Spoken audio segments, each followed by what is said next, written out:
ओम गंग गणपते नमः। आप सभी का आपके अपने चैनल पर बहुत बहुत स्वागत है। आप सभी पर ईश्वर की कृपा सदा बनी रहे।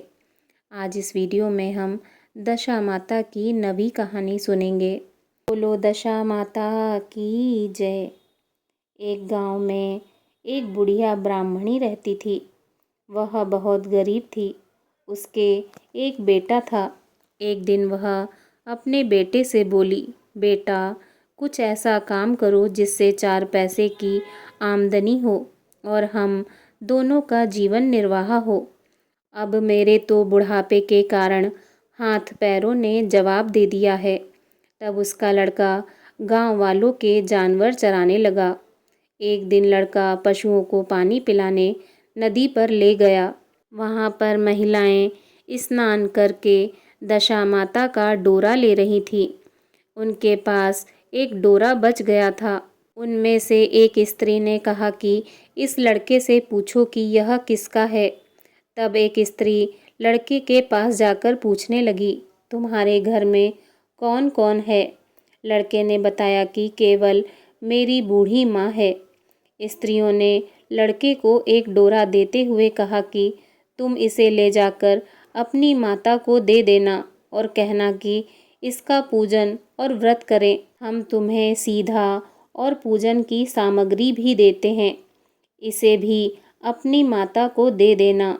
लड़के ने उनसे डोरा ले लिया। फिर सब स्त्रियों ने उसे सीधा भी दिया। लड़का उस सामान को लेकर घर आया। उसने दरवाजे से ही माँ को पुकार लगाई। कहा, गठरी को उतार लो, मैं बोझ से दबा जा रहा हूँ। उसकी माँ बहुत प्रसन्न हुई। माँ ने बेटे से पूछा, यह सब कहाँ से लाए हो? लड़के ने माँ को सब समाचार सुनाकर दशा माता का डोरा भी दे दिया। बुढ़िया ने डोरे को लेकर माथे से लगाया और उसी दिन से व्रत करने लगी। 9 दिन तक कथा कहानी कहती रहती। 10वें दिन उसने डोरे की पूजन की तैयारी शुरू की। वह देहरी के बाहर गोबर से लीप रही थी। उसी समय एक बहुत ही गरीब बुढ़िया आकर बोली कि क्या कर रही हो बहन? उसने जवाब दिया कि आज मेरे घर पर दशा माता का पूजन है, इसीलिए लीप रही हूँ। उस बुढ़िया रूपी दशा माता ने कहा कि मुझे बहुत प्यास लगी है, थोड़ा सा पानी पिला दो। इस पर लड़के की माता बोली, मैं तो इस मिट्टी के बर्तन से पानी पीती हूँ। मेरे घर लोटा लुटिया कुछ नहीं है। तुमको पानी किस में भर के दूँ?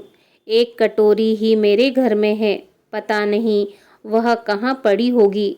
जरा तुम ठहरो, मैं कटोरी ले आऊँ, तब तुमको पानी पिलाऊंगी। बुढ़िया हाथ धोकर अंदर कटोरी लेने गई।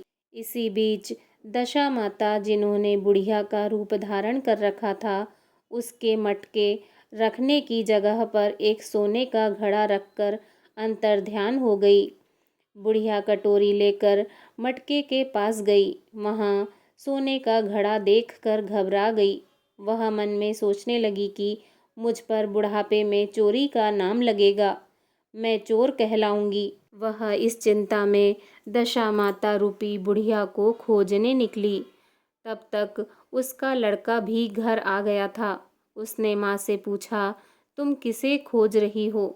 उसने बताया, अभी जीर्ण अवस्था वाली बुढ़िया आई थी और यहाँ सोने का घड़ा रखकर न जाने कहाँ चली गई। लड़के ने बताया, वही तो दशा माता थी, उन्होंने तुमको यह घड़ा दिया है। दोबारा फिर कभी वहाँ आए तो उनके स्वागत में कोई कमी नहीं रखना और उनकी आज्ञा का पालन करना। जब तुम नदी पर नहाने जाओ तो तुम्हें नदी घाट पर जो भी चीज़ मिले उसको दशा माता का दिया हुआ प्रसाद समझकर ले लेना। किसी से यह पूछताछ मत करना कि यह चीज़ किसकी है, यह कहाँ से आई है। बुढ़िया नदी से नहाकर बाहर निकली तो उसे सोने का घड़ा भरा दिखाई दिया और उसके पास ही अच्छे वस्त्र रखे थे। बुढ़िया ने कपड़ों को पहन लिया और घड़े को हाथ में लेकर चलने की तैयारी थी कि 4 कहार एक डोली लेकर उसके पास आए। कहारों ने उसे डोली में बैठने को कहा। बुढ़िया जब घर पहुंची तो उसने देखा कि वहाँ तो एक आलीशान महल खड़ा है। बुढ़िया महल के अंदर चली गई।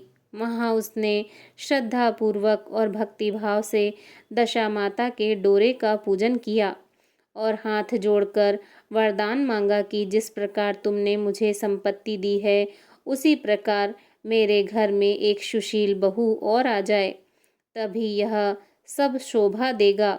कुछ दिनों बाद लड़के का विवाह हो गया और बहुत ही सुंदर व सुशील बहू बुढ़िया के घर आ गई। बुढ़िया ने दोबारा दशा माता से वर मांगा कि जैसे मेरे बहू बेटे सुशील और सज्जन हैं, उसी प्रकार मैं पौत्र पाऊं। कुछ दिनों बाद बुढ़िया के यहाँ एक पौत्र रूपी रत्न पैदा हुआ। एक दिन बुढ़िया ने अपनी बहू को पास बैठाकर समझाया कि मेरी यह सब संपत्ति दशा माता की प्रदान की हुई है। उन्हीं की कृपा से तुम इस घर में आई हो। मेरे नहीं रहने के बाद यदि कोई मैले कुचले कपड़े धारण किए बुढ़िया तुम्हारे घर पर आए तो उसे आंचल के छोर से पोंछना, घिन मत करना। उससे प्रार्थना करना कि यह सब आपका ही दिया हुआ तो है। जब भी दशा माता का डोरा लेना हो तब उसको तुम भी अवश्य लेना और श्रद्धापूर्वक उसका पूजन करना। जब भी तुम्हारे ऊपर संकट के बादल घिर आए तो सुहागिनों को न्योतना। दशा माता की कृपा से तुम्हारी सभी इच्छाएं पूरी होंगी। कुछ दिनों बाद बुढ़िया का स्वर्गवास हो गया।